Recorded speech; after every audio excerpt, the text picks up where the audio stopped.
Hello guys, welcome to my YouTube channel, and for today's video, mga bagong earning and paying sites ang share ko. ito ay magandang pagkakitaan, lalong-lalo na ng mga nasa bahay lamang gamit ang internet at cellphone lang. So sa mga hindi pa nakaka-subscribe sa channel ko, please consider subscribing and hit the notification bell dahil nagtuturo po ako ng mga latest application and website na pwede natin pagkakitaan through online.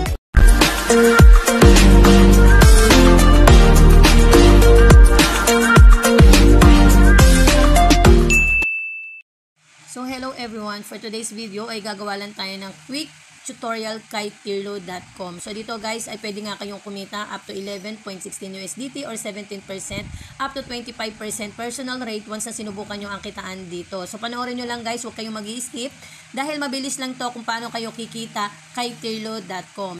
Click nyo lang guys yung login or copy paste nyo lang yung login and password dito sa kanilang sign in phase na ilalagay nyo po dito is yung tirloroyalgroup.com at yung kanilang password na I want 25%.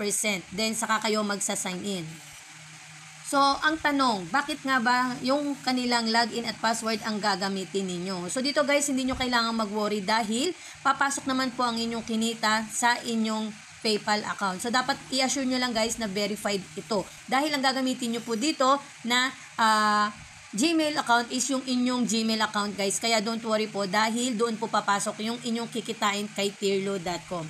So, dito nga guys, pwede kayong kumita up to 17.5% at pwede pang tumaas yan once na sinubukan nyo ang pagtitrade kay Tirlo.com. So, yan nga guys, makikita nyo dito na meron na nga pong mga in process at completed na sa kanilang list. So, ito guys, quick tutorial na lang tayo dahil meron na po tayo mga previous videos na pwede nyo pong panoorin kung paano po kumita ng mabilis kay Tirlo.com. So, click lang natin yung 3 lines guys and then make a trade.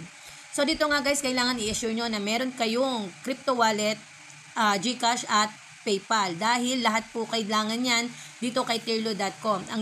Ang crypto wallet, yun po yung gagamitin yung pan-trade dito which is yung Litecoin dahil mas mababa po ang kanyang exchange rate at mas mataas naman po yung pwede mong kitain sa kanya once na yun yung sinubukan yung i-trade. And then, syempre, yung PayPal, kailangan, doon po kasi papasok yung inyong kinita dito kay Tirlo.com after 24 hours. So, yung after 24 hours na yon depende yon kasi meron din po mga kumikita na dito na 4 to 6 hours ay nakukuha na po nila sa PayPal yung kanilang kinita kay Tirlo.com. So, syempre, kung gusto mo ng mas convenient, pwede mo namang i-transfer pwede mong i-transfer yung laman ng PayPal mo into GCash na. So, dahil ito naman yung ating mga common na ginagamit for the payments or bills, pwede mo siyang i-transfer kay GCash. So, syempre, kailangan lahat yan guys verified. So, yun na nga, kung gusto nyo nga mag-try dito, ilalagay nyo lang po dito yung inyong verified Gmail account and then click nyo lang po ang I agree sa kanilang terms and condition and then sell LTC. So, after nyong ilagay yan guys, ito po ang lalabas.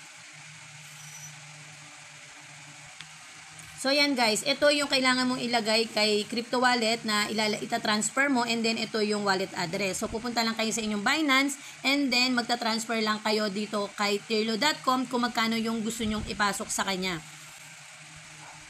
So, once na nakapag-transfer na kayo at nag-generate na po sila ng inyong payment ID, ito po yung kailangan nyong i-save or i-copy para meron po kayong docs na pwede nyo magamit once na kailangan nyo mag-follow up. So, paano kayo mag-follow up sa kanilang application? I-copy paste nyo lang ito guys and then dito sa check payment status, your payment ID, ipipaste nyo po siya dito and then check. Lalabas po yung status ng inyong account or yung inyong transaction dito sa kanilang application gaya po ng mga existing or current na nag-aantay na lang po ng kanilang kinita dito dahil may mga in process na po at syempre ito guys makikita mo completed na. Makikita mo dyan kung magkano yung kinita niya. So yeah, meron siyang $26.34 na kinita kay Tirlo.com. So, ganun lang kadali guys. Gamitin nyo lang yung kanilang sign-in sa ating description box, pati yung login and password. And then, kung mga medyo confusing pa rin po sa inyo, meron po akong ilalagay na mga video links sa ating description box. Pwede nyo pong panoorin yon para po mas maintindihan nyo ang kitaan dito kay Tirlo.com. So, that's all for today guys. See you on my next video for another updates. And thank you for watching and happy earnings everyone. Bye!